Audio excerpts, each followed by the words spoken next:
So before I start even sharing my slides, I just wanted to say that I am not a statistician by background. Most of my stats learning has happened organically, either through my training or through my research. I love statistics, and that's how I sort of got into this world. I do teach biostatistics in the School of Rehab Science. So I think that's where a lot of the students here that I've met before have that connection to me. But I am often invited to help people write the statistics sections of their grants. And I think that that is a part that's very important. So hopefully you will learn something new today, and that will help you through your grant writing. So I will start sharing my slides. I don't know if you already have it. If not, Kenny will be sharing it in the near future with everyone.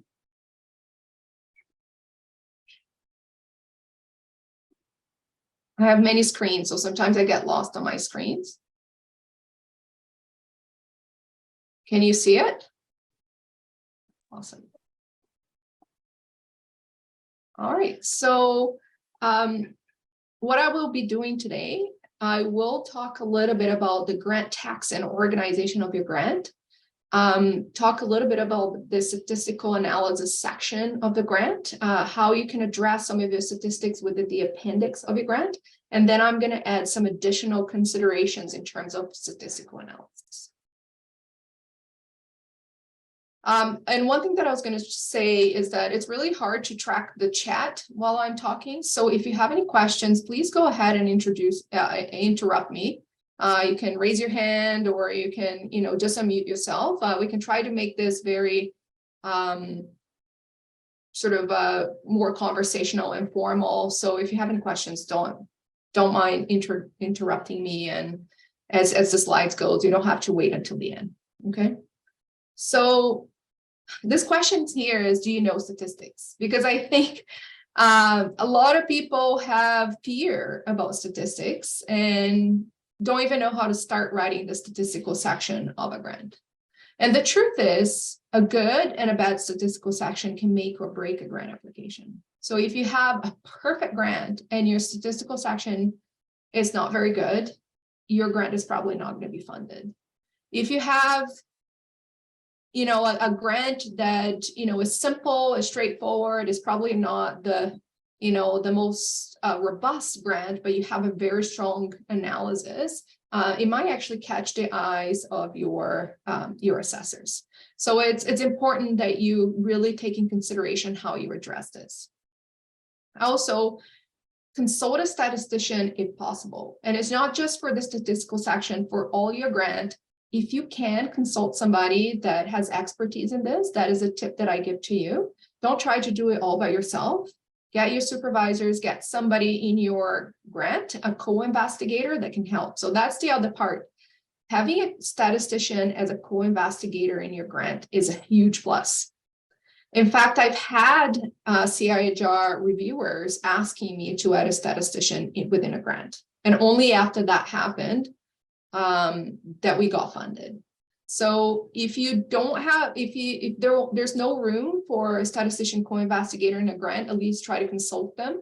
But if you can add them to your grant, that is very, very good. And it demonstrates to people that you know what you're doing, and there's somebody in there that will be able to help you, even if you are a trainee, right? So they won't be doing the analysis for you, but they will be guiding you through the process. And the other part is when you're describing the roles of the applicants within the grant, if there is such section in your grant, don't forget to write down who will be responsible for the statistical analysis and interpretation of findings, because it adds to this whole part of the grant where you will say, this is this person that is an expert on statistics, and they will help you with doing that section. So even if you don't have any expertise, if you are saying, well, this investigator does have expertise and will be running it, that is also helpful for the reviewers. But before we start into the nitty-gritty, and I think that's something that you probably have heard through these workshops that you've been going through. Writing the statistical section of your grant, it is always dependent on what is your funding agency, right? So if you're going internal to MIRA, if you are going to CIJA, SHRC, or any other funding, the important part is to read the guidelines for your grant. And also the reviewer guidelines is important. And the amount of information that you give in terms of statistics for your grant is also dependent on the type of grant. So if you have a grant that's 4 pages, you're probably not going to have room to write a lot. But if you have a CRHR grant where you have 10 pages, then you have more room to expand.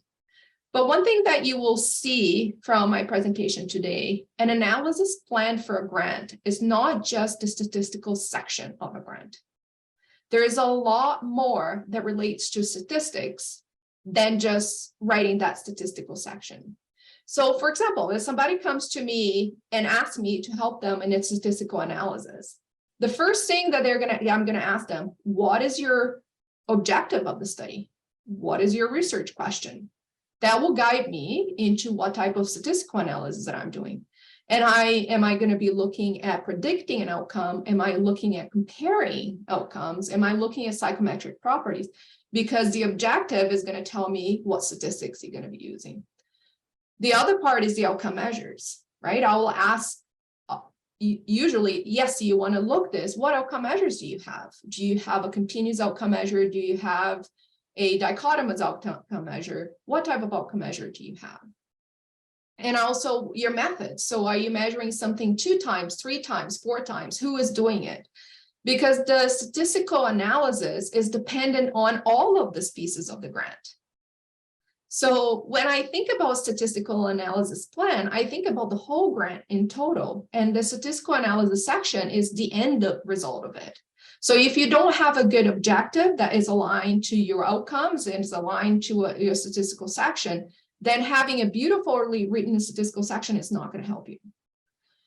So the important part of the statistical plan for the overall grant is the integration of both your, not both, but your introduction, your objectives, your outcome measures, and your statistical and your methods and your statistical analysis. And one thing that I would like to address here, and it's very important that at least that I view, and a lot of the good grants that I read as a reviewer and I rate that have been funded, organization is key. And it's the flow of the whole grant that will make a big difference. So thinking about that in general considerations for the flow, if you're writing your grant with a specific objective, the first thing that I would think is if you have 2 or 3 objectives in your grant, what usually you have, when you're writing your introduction, try to organize the description of your gaps in the literature as they relate to your objective. So the first gap you will highlight in your grant will relate to your first objective, and the second gap will be related to your second objective, and the third gap. So then when you are organizing your grant, now you're writing your 1, 2, 3 objectives of your grant. Now they are aligned with how you have written your introduction. Then when you are describing your objectives, you number your objectives or aims. So aim 1, aim 2, aim 3. And that's how you're going to guide all of the write-up of your grant. So when you're going about your methods, you're going to say this is a part of the methods that it's going to address aim 1, aim 2, aim 3, and the same thing for the outcome measures. So when you're writing outcome measures, you might say these outcome measures relates to aim 1, these outcome measures relate to aim 2, etc. So for example, if you're doing a cost-effective analysis, you might say, I'm going to collect quality of life because this outcome measure will be related to my aim 2 or aim 3 or whatever is your cost-effectiveness analysis. And how does that relate to analysis? Because that helps the reviewer understand what are the pieces that will lead to your statistical analysis. If you don't have these pieces, you can't really understand and interpret the statistical analysis section that you have written. So I think it's really key. It's not just about the statistical analysis section, it's about everything else. So when you're writing the outcome measures, and that's very key for any statistical analysis, right? So if you're writing a statistical analysis, you need to know what level of measurement an outcome measure is. Is it a nominal, an ordinal scale? Is it continuous? So one big part that I see as part of the analysis plan is how you write out your outcome measures within a grant.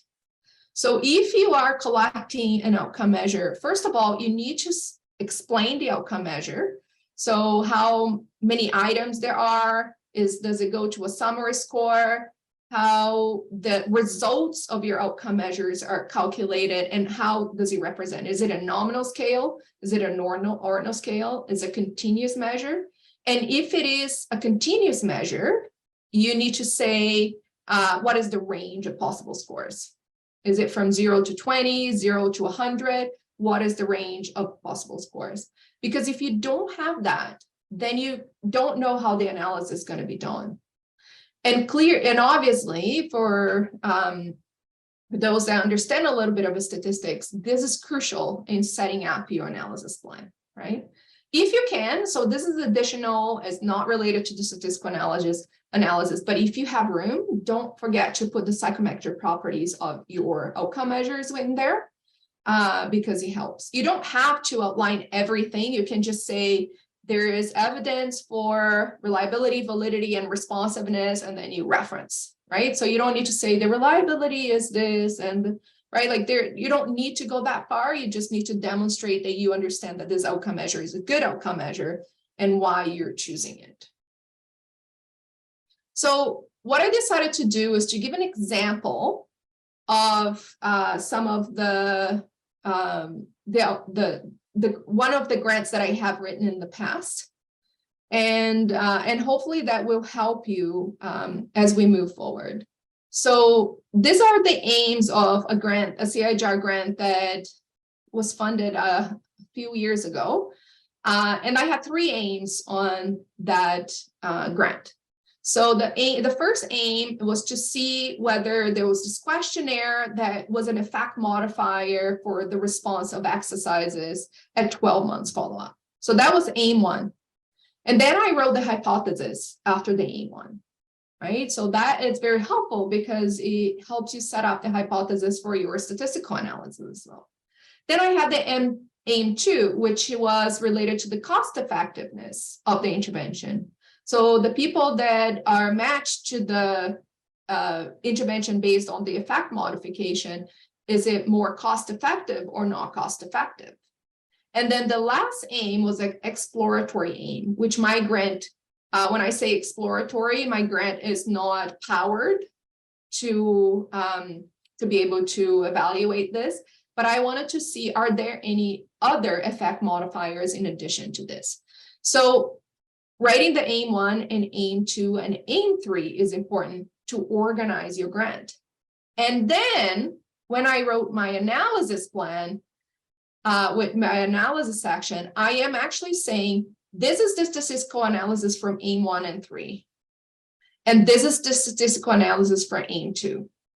So this is how you are organizing it. So when the reviewer is coming and saying, how are they addressing aim 1? This is the analysis plan. And how you're addressing aim 2? This is the analysis plan. And if the methods are different, and in this case were between the treatment effectiveness and the cost effectiveness, I had a method section that said, for aim 1 and 3, this is the methods. For aim 2, these are the methods, right? So if you can split it up into phases or aims, that is incredibly helpful for the reviewer. So I didn't read the analysis section because we'll do that in a little bit. So what should go in the analysis section of your grant? Okay, because we've been talking about the organization of the grant. So now that I organized everything, so I wrote the order, I know my outcome measures, what needs to go into that statistical section? So as I said, number the analysis as per objectives and keep the same order. So that's important. So if you say aim 1, 2, and 3, when you're describing your methods, keep the same order, 1, 2, and 3. Don't flip it around. And when you're going to your analysis section, keep the same order. Don't flip it around. It gets confusing if you say aim 1 is effectiveness, but then you explain the cost effectiveness analysis first, right? It needs to follow the same order. So give the proper names to your analysis. So if you're going to be doing a linear regression, you need to say linear regression. If you're going to be doing a repeated measures ANOVA, you're going to use the right wording. Sometimes you see people actually not writing the proper terms, and that is a completely red flag for the grant. Provide as much detail as possible about the analysis. And I think this part is where it's challenging if your grant doesn't have a lot of page numbers. So if you have a 4-page grant, you are always challenging yourself, what do I have to put in here? And what do I not have to put in here? Okay, so one of the things that I would say that if it's sometimes you have a less than 4 pages, then I would say don't put much of the details. Just say, I will do an ANOVA, or I will do a regression, and that's okay. But if you have the space, a 4-page at least grant, I would start putting the details in there. So the first thing that's usually missed is what variables will be included in your analysis. So if you're doing a one-way ANOVA, for example, you have to write what is your outcome that it's going to go into analysis, and what's the grouping variable that it's going to go into an analysis. What are the factors that are going to the analysis? Because if you just say, I will do a one-way ANOVA, you're like, okay, so of what? What factors go within your analysis? If you're going to do, for example, a regression analysis, you need to tell me which ones are your dependent variables. And if you're going to have more than one dependent variable, you need to say, I'm going to do 3 models, and each model is going to be for this specific dependent variables that I have. And you also need to tell me which ones are your independent variables that will go into that model. Because if you don't tell me, I will not know. What you can say, for example, instead of listing them all in your analysis, you can actually label your objective section saying independent variables. In your method section, if you label independent variables, then when it comes here, you say all the independent variables will be added in the model, right? So you can either use that space in here to list all the variables that goes into all of your analysis, or you can organize your method section where you're describing your outcomes with the categories where they fit, so then you don't have to repeat them down here. Does that make sense? The other thing too, don't forget to list covariates or factors that you're controlling for. So often we're talking about age, right? Like controlling for age, controlling for sex, those things need to go in there. Don't just put it as an independent variable. You need to name variables as they go. And again, I prepare this presentation not going into details about specific types of analysis, because I don't think that's the point of the workshop. Hopefully you will know a little bit of the analysis that you are planning to do to write this, and you will know, if you're doing a regression, you need to have dependent and independent variables, and what are those variables so you can plan. Also, the other thing that I think is important to go in there is provide methods for interpretation of results. So cutoff points, MCIDs. So for instance, if you're doing an effectiveness analysis, what difference between groups will you consider the intervention to be clinically important? Difference between groups to be clinically important. If you are doing an odds ratio, looking at odds ratios for predictive, like, is there a cutoff of an odds ratio that you think it's important, right? So providing a means for interpretation. Of course, not all studies will have that, but particularly if you're doing clinical studies, which is what I usually do, provide that as possible. And also provide the level of significance and whichever correction that you're doing, right? So if you're doing a Bonferroni correction or something like that. So To exemplify this, this is just exactly the same slide that we had before. So here I'm saying in the beginning, the primary analysis will be intention to treat. So I am saying what type of analysis it is. And if for the primary and secondary outcomes, the level of significance will be 0.05. So here I am already setting up my level of significance. So if we go to here, this is the effect modification analysis will be conducted for primary and secondary outcomes, which then goes for aim 1 and aim 3. And I'm going to be doing a linear mixed model. And here I'm listing all of the factors that I'm adding into this model, right? Remember I said you have to list your variables. So I said the patients will be fixed. I'm adding treatment group in here. I'm writing the predictor or the effect modifier. So in my outcome measures, I had listed potential effect modifiers. So then I don't need to list them all here because they have the heading within the methods. Then I'm going to add the physiotherapy clinic because I am stratifying by the physiotherapist delivering the intervention. Then I am also adding a term for treatment group by physiotherapist to look to see if there is a difference between therapist and treatment group my predictor, and the baseline score for the dependent variable that I'm controlling for. So all of these terms are going to my linear mixed model, and I listed them all here. So if their reviewer is reading this, and you're like, oh, this person knows what they're doing, right? And I'll tell you that Steve Hanna helped me write this. So even though I know statistics, I had somebody that I could name on this grant as a statistician that helped write this section of the grant. So what I said is that, well, the term within here that will be our effect modification is this term. And then I also said that the threshold for interpretability will be 0.5 units or approximately 1 standard deviation will be a clinically important effect. So this is my interpretability. I'm saying if my effect modification is about 1.5, I'm going to say it's clinically important.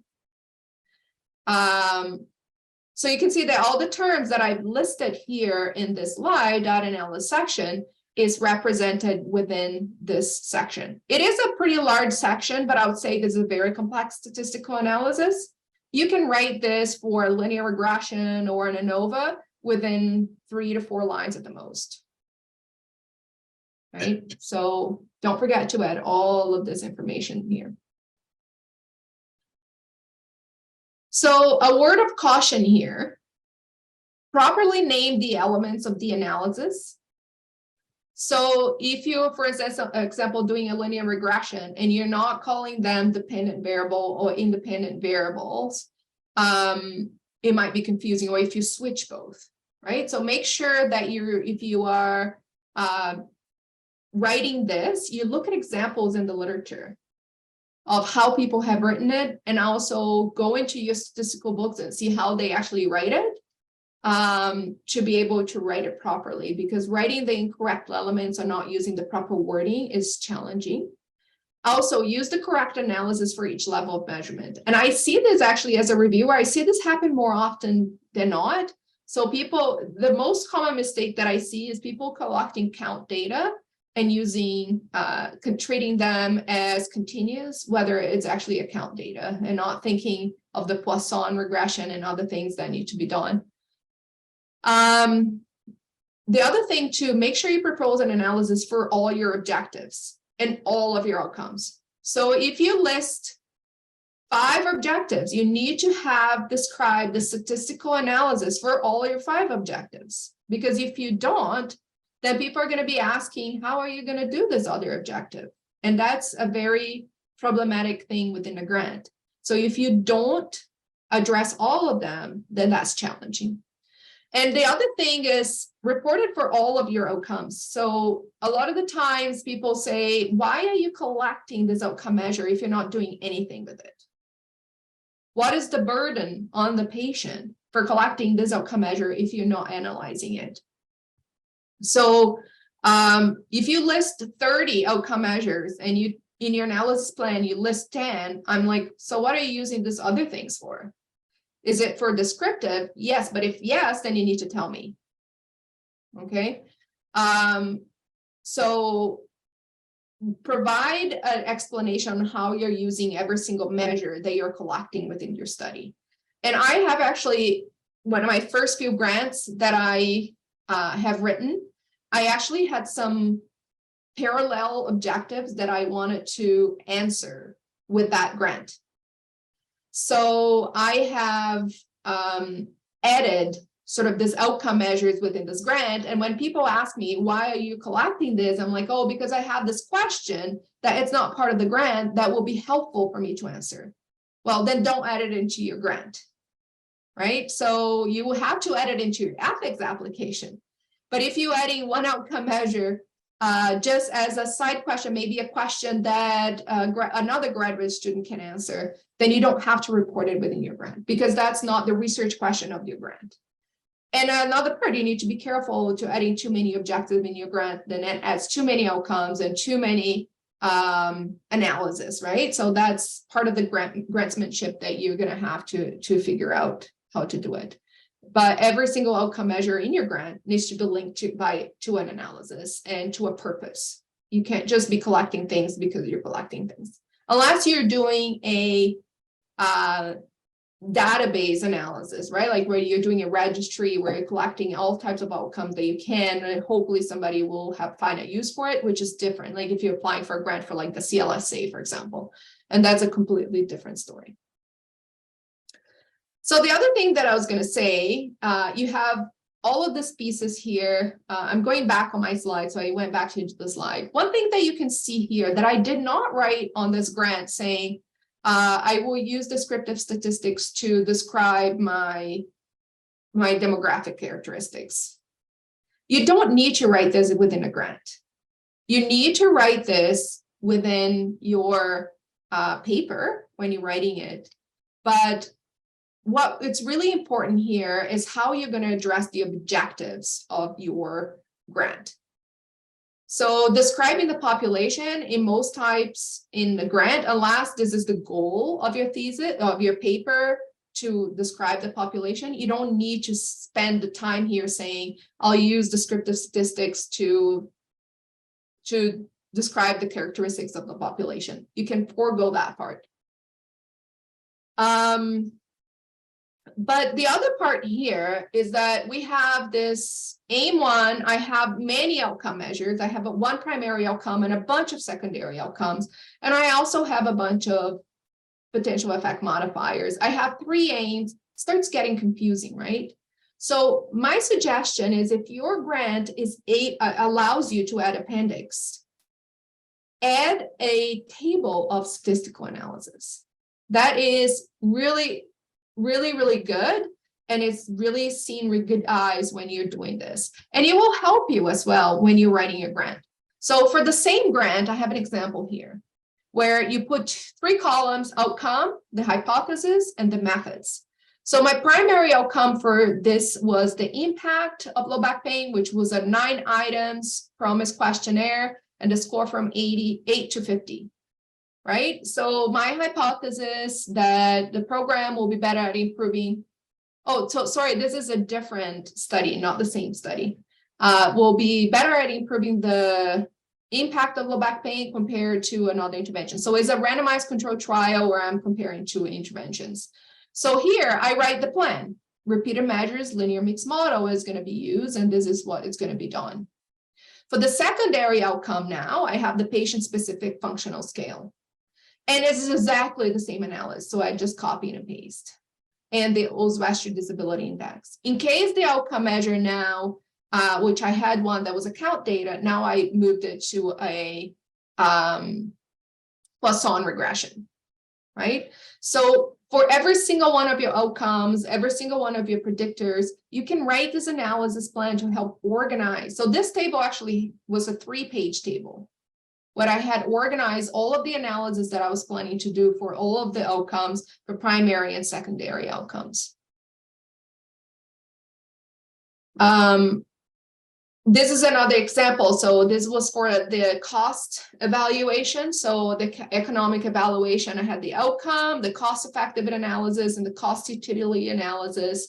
And then for the cost effectiveness, we use the impact and for the cost utility, the EQ5D5L. And then we had information on how this was going to be done for each one of these. Right? So if you don't know what cost effectiveness, it will be more complicated. But providing the tables are very good when you have limited space. Another example here that I know a lot of graduate students write pilot studies. This is an example of table for pilot study. So you can have your usually you have a threshold for feasibility, where you're saying, if I meet this threshold, my study is feasible. So what you're doing here is 3 columns, where one you have, I will proceed with the study if X happens. The other one, the next column is proceed with some amendments, whether the last one is significant amendments are needed or you can't do the study. So in the study, for example, my goal was to recruit 25 patients within 4 months. So if I reach that goal, yes, great, I can move ahead. But if it took me 15 to recruit 15 patients within 8 months, there was a problem. And if I recruited less than 10 patients within 8 months, then that was very significant. And to be honest, this is where we ended up with the study that we conducted. COVID pandemic, all of those things. So there's a lot of considerations and all the other thresholds, right? So here we're talking about adherence. So 60% of participants reporting exercise at least 3 times a week, or 40%, or 25%. So you can create thresholds for each one of those based on the literature or based on common sense. For exercise programs, we know it's about 60% of the time the patients will be meeting the thresholds for exercise in back pain in this case. So this is what we set up as our ultimate goal. But if we're seeing less, then we're going to amend. So adding this table, so you can add your thresholds within your analysis section, but you can say the table is in the appendix, and that's very, very helpful. A table like this for pilot studies, it's really good. And again, this table was 2 pages long, so it wasn't just 1 page. So another thing that's part of your statistical analysis section is your sample size calculation, which is also a statistics, right? So always provide a sample size calculation with a justification to it. Even for pilot studies, you need to justify your calculation, okay? And there are ways now that you can do sample size calculations for pilot studies. So if you're doing an effectiveness study, I would suggest that you read some of the pilot studies papers by Luciana Macedo from AGI. There's some calculations based on confidence intervals that you may be able to use. Thanks, Kenny, for adding the link. So what are the elements that need to go into your sample size calculation section within your grant? So you need to write which was the outcome measure for which you calculated the sample size. Usually is your primary outcome. So that's the first thing. If you say the sample size was calculated for this, and I'm like, but what was the outcome that we use? Right? So it's the primary outcome. You can mention whether that sample size is also applicable for the other outcomes or other objectives in your thesis, in your grant, which is helpful too. So you can say, I need 500 patients for my primary outcome, but this will be enough for objective 2 as well, or for the other outcomes. So you can say, but you don't need that. The rule is that you do sample size calculation for your primary outcome, for your primary objective. The other part is, what statistical analysis are you going to be using for your primary outcome? Because if you are going to be using a t-test, your sample size calculation will be one way. If you're doing an ANOVA, your sample size calculation will be a different way. And if you're doing a regression or a logistic regression, the sample size calculation, it's going to be different. So this part, a lot of people forget to write on their statistical analysis section. So for the primary outcome, considering a t-test analysis, this is how the formula that we used. So again, provide the formula that you used to calculate the sample size. Avoid just citing saying, I used this app to do my sample size calculation. Well, that doesn't tell me much of what formula that you used. So usually, if it's a reputable website or a program, a software, it will list the formula that you used. So I use a lot the past 20 website to calculate sample size, not website, program. It's a paid program to calculate sample sizes. And at the bottom, it gives you the reference. So reference the formula if you can in your grant. So don't just say I use this app. Say I use this formula. This is the reference for the formula, and the software or app that I use to calculate using this formula was X. Right? So it's the same as saying I use SPSS to do a t-test. So you're going to say I use the formula X using this tool. Another part is you need to report every single parameter that you use for your sample size calculation. So your alpha level, your power, your correlations, if applicable, your means and standard deviation as appropriate, your regression coefficients, your slopes, anything that you needed based on your statistical analysis, you need to report. Always provide references for the numbers used to calculate and a strong justification on why you used it, either if it's based on the reference or based on clinical important difference. You can't just say, oh, I use this mean, and you don't tell me why or how. Always references. Don't just say you said I calculated it based on a moderate effect size. Okay, what is a moderate effect size to begin with? What number specifically did you add into the formula and why? Right, so you need to provide that. Also, don't forget to provide a dropout rate calculation if you don't solve.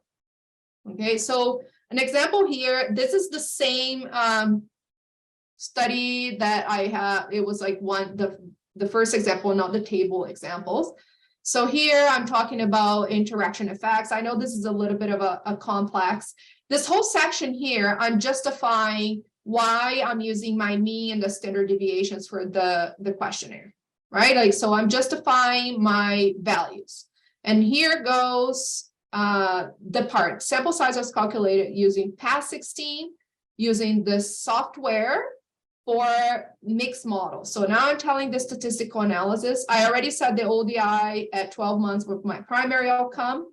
And this is the method that I use and the reference for the methods that I use. Then I tell you this is the sample size for the power that I used, 15 between the two means with the standard deviation that was reported. For linear mixed model, you actually need the intercross correlation coefficient between the variables. So here it's provided, and then I provided the significance level.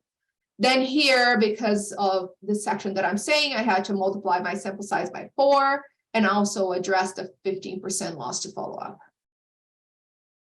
Right? So it's a large part. It can be long. So if you're doing this for a CHR grant, you have a lot of space. If you are doing it for a smaller grant of 4 to 5 pages, then you can summarize the most important pieces. You still need to say what was the statistical analysis, what was the methods, what was the power, what was the mean difference, etc. You can reference it, but you need to have these elements there.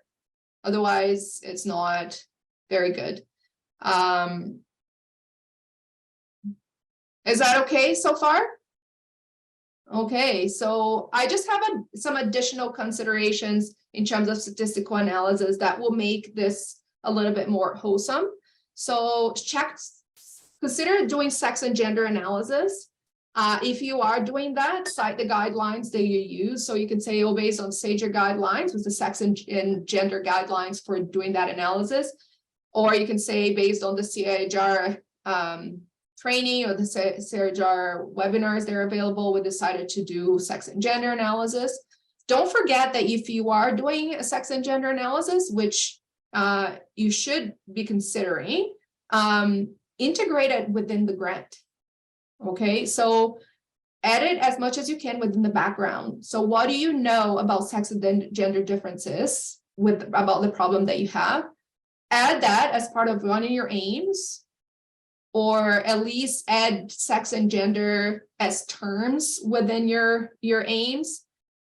Consider how your recruitment strategy will be addressing some of your sex and gender needs for your study. In your methods, you have to describe it, and clearly in your statistical analysis, how you're going to do it. So a lot of problematics that I see now with CIHR, I am a reviewer. I have been a CIHR grant reviewer for a while now. And what we see a lot, people write in the sex and gender section that they are going to do certain things, and the only thing they do is address it within the statistical analysis section and not anywhere else in their grant. So it feels like tokenism, and you have to avoid doing that. The other part is stakeholder and user engagement in the analysis. So there's this interesting paper that was published in the JAMA in 2020 by Mullins, and that described mostly how stakeholder and end user engagement can happen within a comparison effectiveness study. So within the analysis plan, if you are having your end user or stakeholder engagement within your study, which hopefully you are considering, they can help you identify factors and variables that are important to your study. They can ascertain whether there are some proxy measures for some concepts. So for example, whether physical activity is a good proxy measure for mobility. Not saying it is, I'm just saying they can help you make some of those connections. And you can also inquire with them about potential confounding factors. They are the best people to tell you about those things. Also, reviewing and interpreting the results. They can help you assess the believability of your results. They can suggest alternative explanations or approaches for your analysis. And they can also provide input for sensitivity analysis. So if there's something that in your analysis that is not very clear, they might suggest, well, try to analyze this way by removing certain factors or some certain groups, and let's see what happens, because they will help you with some of that. And also at the end, they will help you with interpretation of results. They will help you say which ones are the results that are easy and hard to understand, so you can address within the translation of the results. And then they can indicate which results are counterintuitive to what they would expect. But how would you address this within a grant? So you would do that within the description on the role of the stakeholder and end users, if there is a section of the grant that you can do that, and you can integrate that within the grant. Any section that you're talking about, statistical analysis, you can write a section and saying, well, you're going to have the stakeholder and end user help us figure this out, or we had meetings with them and they told us these are the factors that are important for them, right? So these are the things that you can integrate within your grant that would certainly make it much, much, much stronger. So in summary, organize your grant, numbering your aims and statistical analysis, be as specific as possible with the type of analysis, and always report the variables that are included based on your appropriate statistical analysis and the page numbers that you have. Provide appendices summarizing the analysis as appropriate. Always integrate everything as much as you can. Sex and gender analysis, stakeholder engagement, anything that you can integrate, and consider those other pieces that will make not just your statistical analysis stronger, but also your whole grant stronger. And that's it. Thank you. Any questions?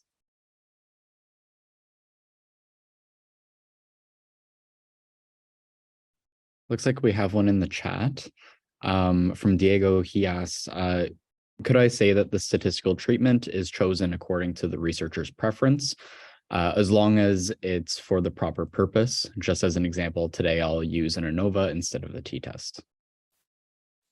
I would say that it should be chosen based on the type of data and your objectives, not your choice. So if you're using an ANOVA, it's telling me that you probably have more groups or you have more time points, right? If you have two groups and a continuous variable, then you just do a t-test.